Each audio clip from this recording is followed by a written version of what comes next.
8월 11일 성령과 민우 제12주 주일 예배를 시작하겠습니다. 찬송가 38장 예수 그리스도의 왕님을 찬양하시겠습니다.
전능하사 천지를 만드신 하나님 아버지를 내가 믿사오며 그 외아들 우리 주 예수 그리스도를 믿사오니 이는 성령으로 잉태하사 동정녀 마리아에게 나시고 본디오 빌라도에게 고난을 받으사 십자가에 못 박혀 죽으시고 장사한 지 사흘 만에 죽은 자 가운데서 다시 있으며 하늘에 오사 전능하신 하나님 우편에 앉아 계시다가 저리로서 산 자와 죽은 자를 심판하러 오시리라.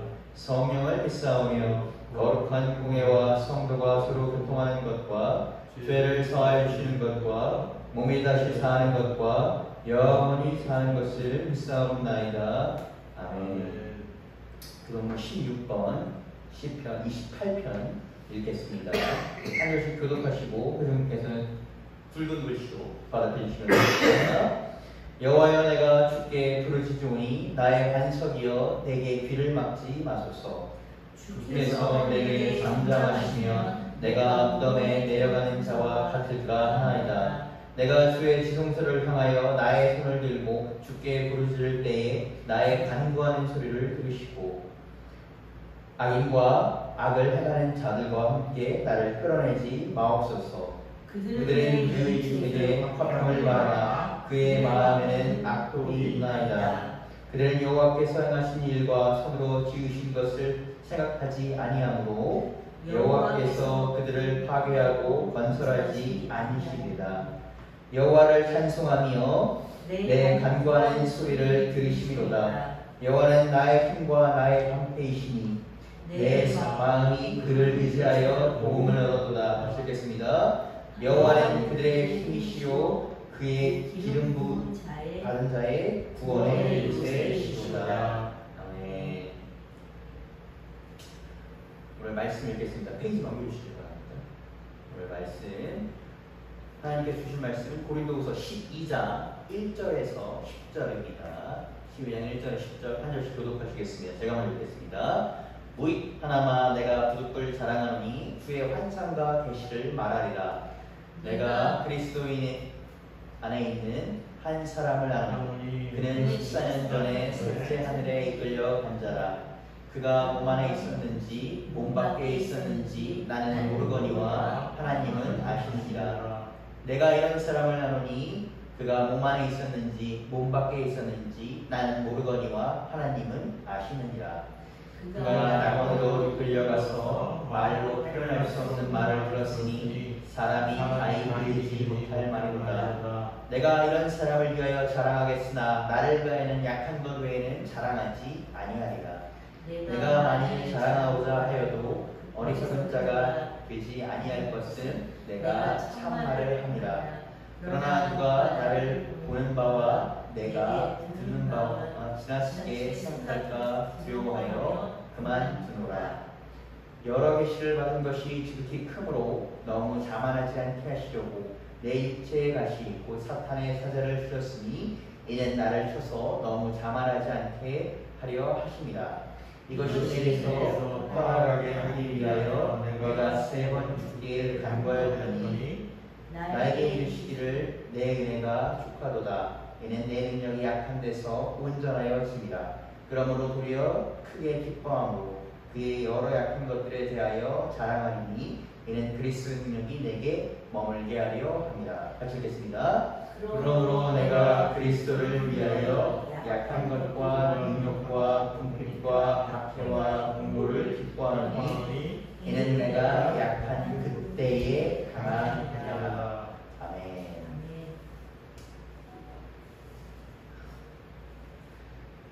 지난 시간 우리가 사도 바울의 약함이라는 주제를 봤습니다. 계속 저희가 8월 한 달 동안 이 주제를 하고 있는데 이제 이번 주 다음 주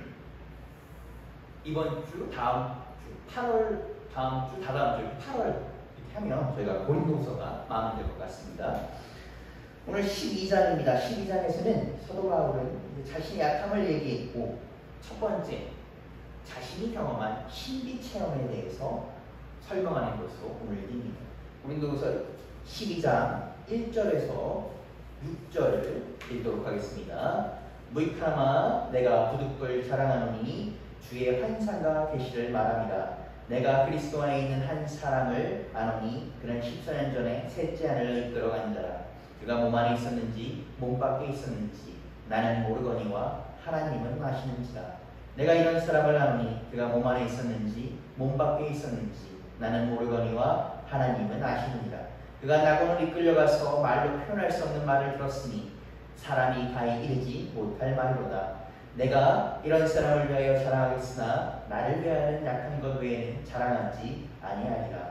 내가 만일 자랑하고자 하여도 어리석은 자가 되지 아니할 것은 내가 참말을 합니다. 그러나 누가 나를 보는 바와 내게 듣는 바와 지나치게 생각할까 두려워하여 그만두노라. 13편의 바울서신 와 사도행전을 보게 되면 바울에 대한 기록들이 자세히 나옵니다. 오죽하면 예수님을 제외하고 우리 신약 성서의 진주인공 사도 바울이 아닐까 라는 얘기가 있을 정도로 사도 바울의 행적은 자세히 기록이 됩니다. 그런데 이 사도 바울의 행적 가운데서 다메섹에서 예수님을 만난 사건을 제외하고 사도 바울이 유일하게 자신이 영적 체험을 경험한 것, 자신이 신비 체험을 경험한 것이 기록한 부분이 바로 이 부분입니다. 이 부분에서 사도 바울은 자신이 3번째 하늘로 올라갔음을 고백합니다. 아마 이 사도 바울이 다른 부분도 아니라 이 부분에서 이 거를 언급한 이유는 지난번에 살펴본 것처럼 이 고린도후서 후반부에 이 거짓 교사들의 분에 넘치는 자랑과 관련이 있을 수 있습니다. 그들의 과한 자랑을 반박하기 위해서 사도 바울은 이 3번째 하늘을 경험한 것을 언급했을 이유가 많습니다. 1절에서 말한 것처럼 그는 부득불하게 영적 체험에 대해서 그가 겪었던 영적 체험에 대해서 얘기합니다. 10수년 전에 있었던 일인데 이걸 통해서 얘기하고 있습니다. 그러면서 그는 이 거짓 교사들의 환상 체험 혹은 자랑에 시선을 뺏겨버린 고린도 교인들에게 편지를 씁니다. 아마 사도 바울 그 상황을 정확히 알 수 없지만 사도 바울이 이 영적 체험을 언급한 것을 볼 때 거짓 교사들도 내가 이런 영적 체험을 했다라는 것으로 고린도 교회 교인들의 마음을 샀을 수도 있습니다. 그는 14년 전 하늘로 세 번째 하늘로 올라간 한 사람, 그를 안다라고 얘기합니다.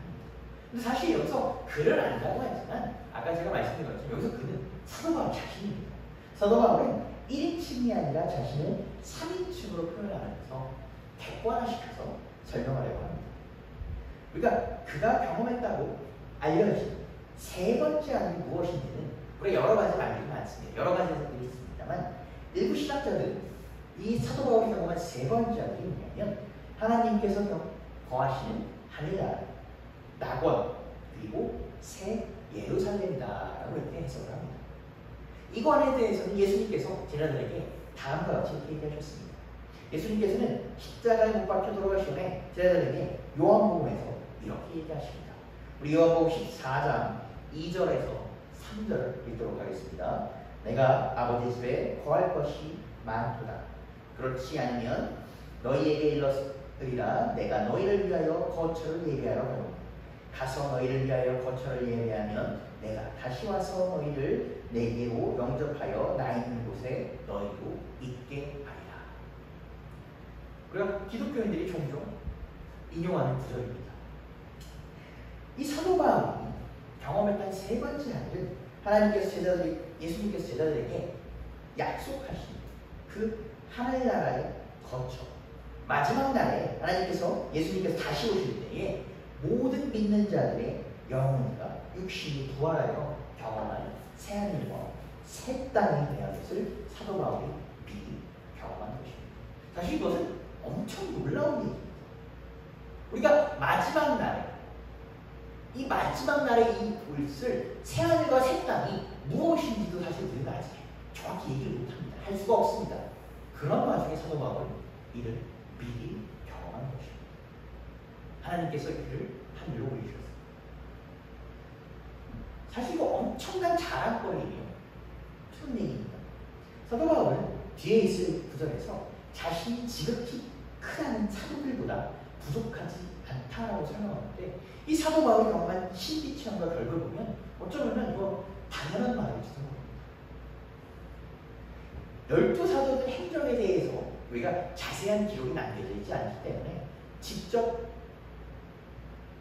비교해 볼 수는 없으나 이 새하늘과 새 땅을 사도 바울이 미리 경험했다는 걸 보면 확실히가 사도입니다. 예수님께로 임명받은 사도이며 그와 동등한 권한을 가졌다 라는 것을 우리가 유추해 볼 수 있는 그런 부분입니다. 오늘날 우리 교회에서 만약 제가 이렇게 하나님이 허락하심으로 이런 경험을 하고 분해를 연다고 하면 이 지역이 정상적으로 마비가 돼야 정상인 것입니다. 새하늘과 새 땅이다. 보통 아까 말씀드린 것처럼 이런 체험을 하고 싶으면 잘하고 싶습니다. 드러내고 싶습니다. 얘기하고 싶습니다. 이건 꼭 그 사람이 잘하는 일을 좋아서가 아니라 이 기쁜 소식을 어떻게 또 얘기하지 않을 수가 있겠습니까? 그런데 사도 바울은 이를 드러내지도 않고 10몇 년 지나도 또 이를 그나마 최소화해 나는 그를 안다라는 거 그가 영으로 겪었는지 몸으로 겪었는지 알 수 없다라고 그나마 최소화를 얘기합니다. 그것은 사도 바울이 그 체험, 눈과 귀가 사로잡힌 피지 말고 본질에 집중하는 것을 고린도 교회에게 권고했기 때문입니다. 그리고 6절에서 뭐라고 얘기하냐면 누군가 나를 보는 바와 듣는 바가 지나칠까 두려워 사람들이 복음에 집중하는 것이 아니라 자신과 이 사도 바울 자신과 이 사도 바울이 경험한 신비 체험에 집중하다가 자기를 과대 해석할까봐 우상 보듯이 할까봐 이를 두려워하여 말겠다 얘기합니다. 우리는 계속해서 사도 바울을 전도 여행에 대해서 보고 있는데 사도 바울은 매를 맞았고 굶주리고 목숨을 위협받았습니다. 그런데 이 전도 여행을 살펴볼 때 그가 많은 어려움을 겪었음을 알 수가 있는데 그런데 이 어려움 가운데서 그가 겪었던 이 신비 체험에 대해서 사람들 앞에서 증언을 했다면 어떻겠습니까? 사람들은 그의 말에 더 혹했을지 모릅니다. 더 귀 기울여 들었을지 모릅니다. 더 사도 바울의 말에 아, 이 사람이 사기꾼이 아니야. 이상한 사람이 아니구나. 이 사람 정말 진리를 선포하는 사람이구나. 라고 전도에 더 용해질 수 있습니다. 그런데 사도 바울은 그러지 않았습니다. 어느 구절에도 그거를 언급한 적이 없습니다. 그리고 그는 어떻게 보면 어려운 가시밭길을 걸어갔습니다. 물론 우리가 이 환상 체험과 이런 간증 매우 중요하고 값진 경험입니다. 하나님께서 정말 허락하셔야만 할 수 있는 것입니다. 그러나 우리가 기독교 신앙에서 환상 체험과 환상 체험이 신앙과 믿음의 전부가 아닙니다. 믿음은 무엇이라고 합니까? 눈에 보이지 않는 것을 믿는 것이라고 합니다. 사도 바울은 우리가 눈에 보이는 자랑에 마음이 뺏길 것이 아니라 우리가 진짜 추구해야 될 본질에 우리가 무엇을 해야 되는지에 대해서 물어봤습니다. 그게 무엇입니까? 예수님의 이름과 십자가를 붙잡는 것. 그것을 고린도 교인들에게 권고하고 있는 것입니다. 가장 중요한 것은 예수님의 이름이며 보혈이 십자가이며 남기신 말씀이 성경이기 때문입니다. 사도 바울은 이렇게 엄청난 환상 체험을 고백한 후에 뒤이어서 아주 충격적인 고백을 합니다. 그는 자신의 가장 커다란 약점이 우리 육체의 가시에 대해서 얘기합니다. 고린도서 12장 7절에서 10절을 읽겠습니다. 여러 계시를 받은 것이 지극히 크므로 너무 자만하지 않게 하시려고 내 육체의 가시 곧 사탄의 사자를 주셨으니 이는 나를 쳐서 너무 자만하지 않게 하려 하심이라. 이것이 내게서 떠나게 하기 위하여 내가 3번 죽게 간구하였더니 나에게 이르시기를 내 은혜가 내게 족하도다. 이는 내 능력이 약한 데서 온전하여 심이니라. 그러므로 도리어 크게 기뻐하며 나의 이러한 약함으로 대하여 자랑하니 이는 그리스도의 능력이 내게 머물게 하려 함이라. 그러므로 내가 그리스도를 위하여 약한 것과 능력과 궁핍과 박해와 곤고를 기뻐하노니 이는 내가 약한 그때에 가다이라.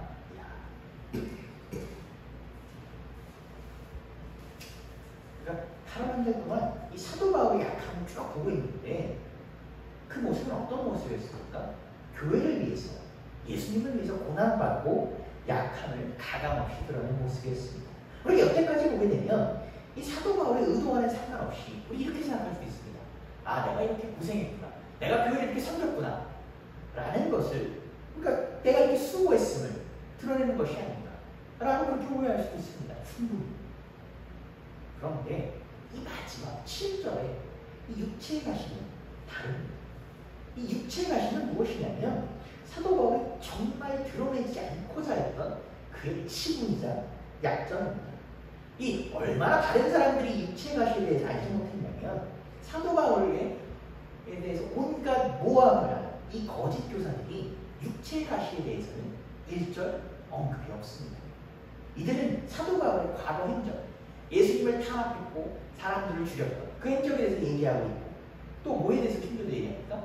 사도 바울의 흉모가 잘생기지 않았습니다. 그것도 지적을 합니다. 더 나아가서 사도 바울이 상대적으로 사도 바울은 글을 굉장히 잘 씁니다. 그러나 상대적으로 그거에 비해 언변이 그리 뛰어나지 못합니다. 그것에 비해서는 이 언변이 뛰어나지 못함도 지적을 합니다. 그랬던 사람들이 뭐였다?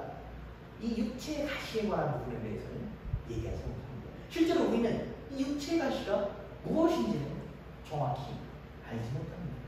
그것을 봤을 때 이 육체의 가시는 사도 바울이 숨기고 싶었던, 드러내고 싶지 않았던, 감추고 싶었던 약점인 걸 알 수가 있습니다.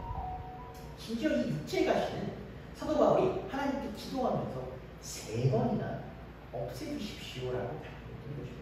우리가 3번이라고 하면 3번 정도로 그래라고 하실 수 있는데 사도 바울의 삶을 보면 그는 어땠습니까? 예수님을 만난 후부터는 이 예수님의 이름과 교회의 부흥을 위해서만 한평생 살았던 사람입니다. 그는 개인적인 문제로 기도하지 않았습니다. 오로지 예수님을 위해서, 교회를 위해서만 기도했습니다. 그런데 그가 하나님께 개인적인 문제, 자신의 육체의 가시를 위하여 3번이나 기도합니다. 이 3번이라는 횟수가 얼마나 길게 한 것인지 우리가 알 수 없으나 3번을 기도합니다. 그러고 볼 때는 이 육체의 가시는 보다 정말 없애고 싶었을 것이라는 것입니다. 육체의 가시가 무엇인지에 대해서는 아직도 말이 많습니다. 지난 시간 돌아본 것처럼 사도 바울이 알았을지도 모른다는 간증, 이 정신질환일 수도 있고, 혹은 뭐라고 얘기합니까? 사도 바울이 겪었을, 사도 바울이 예수님을 만나면서 장님이 되지 않았습니까? 그로부터 사도 바울의 눈이 급속도로 나빠져서 눈이 심각한 눈에 질환이 왔다라는 얘기도 있습니다. 그렇기 때문에 사도 바울의 세운 이방교회에서는 사도 바울을 너무 사랑하여 자신들의 눈을 빼서 사도 바울에게 주고 싶다라는 고백을 했다고 합니다. 무엇인지는 알 수가 없습니다. 그러나 이것은 사도 바울에게 큰 괴로움이었다 라는 것을 알 수가 있습니다. 없애고 싶었을 것입니다. 그래서 하나님께 매달 기도했습니다. 주여 이 육체의 가시를 뽑아 주시옵소서. 근데 하나님께서는 뭐라고 얘기하십니까? 나의 은혜가 그것으로 족하다라고 얘기하십니다. 여러분 생각해 보십시오. 사도 바울이 하나님을 위해서, 예수님을 위해서, 교회를 위해서 몸 바쳐 희생했는데 이 정도 육체 가시 정도는 한번 눈 감고 한번 뽑아주실 수 있습니다. 아니 생각해 보십시오. 예수님께서 이 땅에 오셔서 얼마나 많은 병자를 고치셨고, 얼마나 많은 장님의 눈을 뜨게 하셨고, 얼마나 많은 안진뱅이를 걷게 하셨고, 얼마나 많은 불치병거린 사람들을 낫게 하셨습니까? 심지어 죽을 때도 살리셨는데, 사도 바울이 이렇게 간절히 하는데 육체 가시 정도는 뽑아주셨을지 모릅니다. 그러나 하나님께서는 뭐라고 하십니까? 그 능력이 하나님께서 나의 은혜가 그것으로 족하다라고 하십니다. 우리가 사도 바울의 삶을 보게 되면 그가 세상을 자랑할 것이 많았을 때 그는 무엇이었습니까? 바리새인 중에 바리새인이었고 큰 지식인으로 많은 유대인들에게 큰 관심과 존경을 받았습니다. 그는 얘기한 것처럼 베냐민 지파의 후손이었고 하나님을 열심히 믿었기 때문에, 예수님을 알지 못했기 때문에 교회를 박해하는 데 앞장섰던 사람입니다. 그는 로마 시민권자로서 당시에는 큰 명예와 보장된 삶을 살려줬습니다. 그런데 그가 하나님을 열심히 믿는다고 했지만 그의 삶은 어떻습니까? 사실 그렇지 못했습니다. 그는 세상 속에서는 큰 자였습니다. 그는 세상 속에서 사울이었습니다. 큰 자였습니다. 그런데 하나님 앞에서 작은 자였습니다. 그는 자신의 것을 과신했고 그것에 따라서, 그것에 자신이 믿는 것에 따라서 행동했기 때문에 어떻습니까? 예수님의 말씀이 귓가에 들어오지가 않았습니다. 그러나 그가 다메섹에서 눈이 멀어 앞을 보지 못했습니다.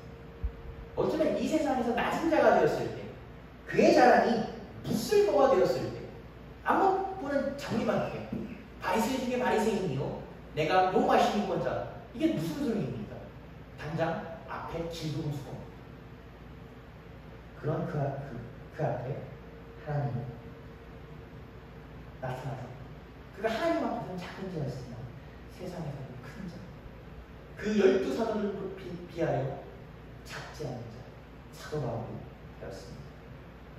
하나님께서 사도 바울에게 주신 약함, 그 육체의 가시는 그에게 힘듦이었지만 그가 그 육체의 가시 때문에 하나님을 붙잡고 하나님의 능력을 의지하게 되는, 그가 이전의 세상의 것과 구별되는 삶을 살게 되는 하나님의 족한 은혜였습니다.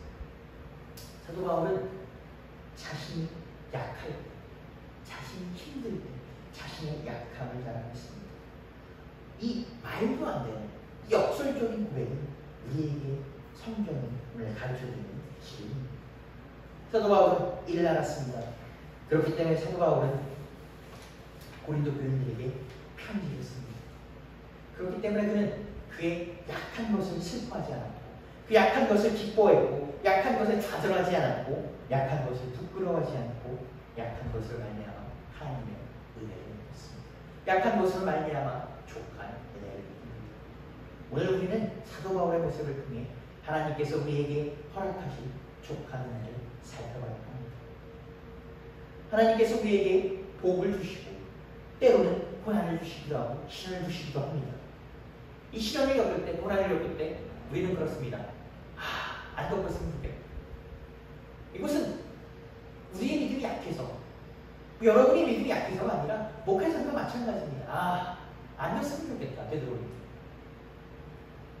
그러나 그 하나님께서 허락하신 그 고난과 시련을 거기서 우리가 그 시련과 고난을 통해서 우리를 쳐서 우리를 멸하시려는 것이 아니라 우리에게 그 약함을 통해서 우리에게 더 큰 은혜를 허락하기 때문입니다. 우리가 구약 성서를 보게 되면 하나님께서 이스라엘 백성들에게 매번 하시는 말씀이 있습니다. 무엇입니까? 내가 너를 망하게 하리라, 멸하게 하리라. 수도 없이 얘기하십니다. 그런데 그 멸하게 하는 것이 멸하게 될 때도 있고 안 될 때도 있습니다. 여러분 이상하지 않으십니까? 하나님 말씀은 예언인데 그럼 다 멸하게 돼야 되는데 어떤 때는 멸하게 되지 않습니다. 대표적으로 보게 되면 하나님께서 이스라엘 백성들에게 여러 번 멸하겠다고 하시는데 이스라엘 백성들은 그 멸망을 결국 겪습니다. 그런데 이상하게 요나를 보게 되면 그 당시에 지금의 스페인 지역에 있는 이방 땅에서 너무 사람들이 타락하고 하나님이 요나를 보내셔서 어떡합니까? 내가 더 너희를 멸하게 하겠다라는 것을 전하게 하십니다. 요나 처음에 가기 싫어했고 우리가 그 스토리는 다 압니다. 그러나서 그 스페인 땅으로 갑니다. 이베리아 반도로 가는데 요나는 당연히 이들이 멸하게 했음을 바라면서 이스라엘과 사이 안 좋은 국가였기 때문에 하나님의 예언을 선포하지만 어떻습니까? 라는 마음이 있었습니다. 저는 그래서 요나를 참 좋아합니다. 우리가 하여금 돌아보게 하는 것이 있습니다. 그런데 요나가 당연히 멸할 거라고 생각하는 그 이방인 백성들은 어떻게 합니까? 그 즉시 굵은 배옷을 그들의 옷을 찢으며 베이게 그런 어떻게 됩니까? 그들이 나가지 않습니다. 이상하지 않습니까? 이스라엘 백성에게 수없이 멸할 거라고 얘기했는데 그들은 대부분의 경우 멸망함을 당합니다.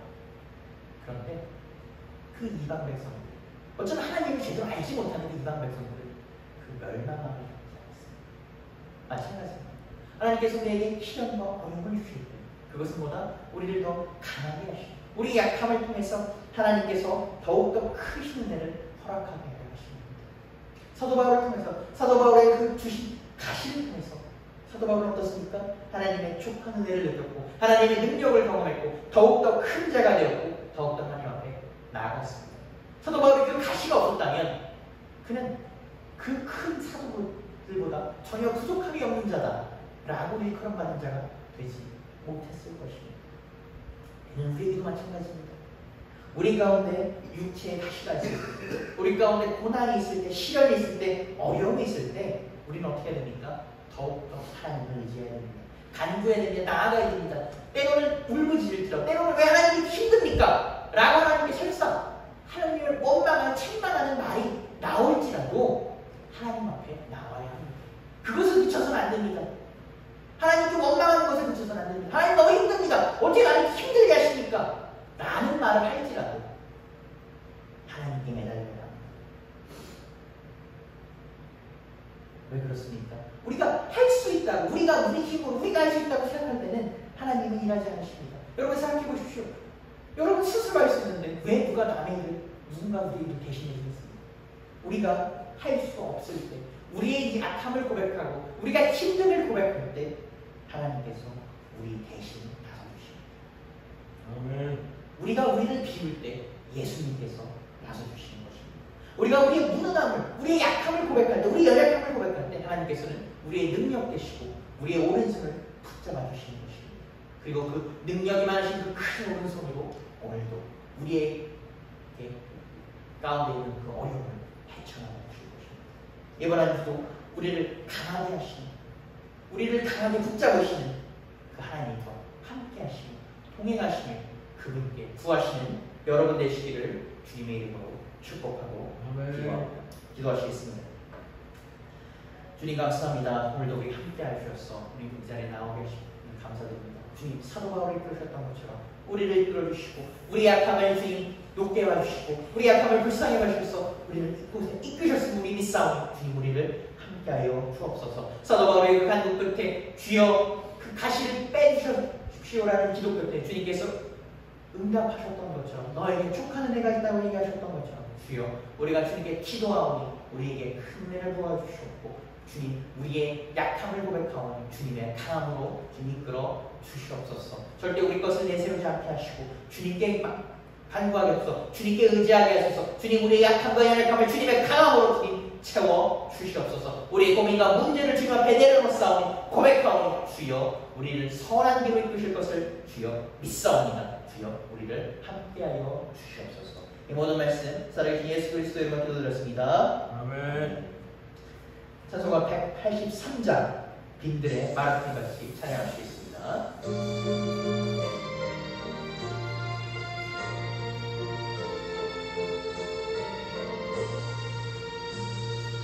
빈들의 마른 풀같이 지는 나의 영혼 주님의 약속한 성령 간절히 기다리네. 가물어의 마른 땅에 단비를 내리시는 성령의 단비를 부어 새 생명 주옵소서. 반가운 빗소리 들려 산천이 춤을 추네. 봄비로 내리는 성령 내게도 주옵소서. 가물어의 마른 땅에 단비를 내리시는 성령의 단비를 부어 새 생명 주옵소서. 절 따라 우로를 내려 종이 무서하니 갈급한 내 성령 위에 성령을 부으소서. 가물어의 마른 땅에 단비를 내리시는 성령의 단비를 부어 새 생명 주옵소서. 기도할 때 우리의 마음에 피를 내려주시기를 간구합니다. 참되신 사랑의 언약 얻을 수 있어야 오늘의 흡족한 은혜 주실 줄 믿습니다. 가물어의 마른 땅에 단비를 내리시듯 성령의 단비를 부어 새 생명 주옵소서. 아멘. 힘을 위해 기도하시겠습니다. 주님 감사합니다. 우리 함께해 주셔서 주님 예물을 드리니 주님 예물을 받아주시옵소서. 이 손길을 기억하여 주셨고 이 손길을 드릴 때에 주님 마음을 기억하오니 이 마음을 우리 마음을 받아주시옵소서. 단지 예물로서 그치는 것이 아니라 주님을 생각하는 마음을 드립니다. 우리의 정성을 드립니다. 우리의 모든 것을 드립니다. 주님 우리의 것을 기억하여 주시옵소서. 예를 드릴 때 우리의 기도를 적어내오니 주님 우리 이 기도 제목이 주님께 닿을 수 있도록 주님 이 땅에 흩어지지 않을 수 있도록 주님 우리 주님께서 이끌어 주시옵소서. 이번 한 주도 주님 안에 살고자 하오니 주님 이번 한 주도 우리의 발자국을 찍히는 곳곳마다 주님께서 보호하여 주셔서 주님 우리 주님 안에서 풍족한 은혜 드리는 우리 될 수 있도록 주님 허락하여 주시옵소서. 살아계신 예수 그리스도의 이름으로 기도드렸습니다. 아멘. 주기도문으로 주일 예배를 마치겠습니다. 하늘에 계신 우리 아버지여 이름이 거룩하게 여겨주시오며 나라가 임하시오며 뜻이 하늘에서 이루어진 것 같이 땅에서도 이루어지이다. 오늘 우리에게 일용할 양식을 주시옵시고 우리가 우리에게 죄진 자를 사하여 것 같이 우리 죄를 사하여 주옵시고 우리를 시험에 들게 하지 마시옵시고 다만 악에서 구하시옵소서. 나라와 권세와 영광이 아버지께 영원히 있사옵나이다. 아멘. 예배를 마쳤습니다. 이번 한 주도 주님 안에서 승리하신 여러분 되시기를 바랍니다. 아멘.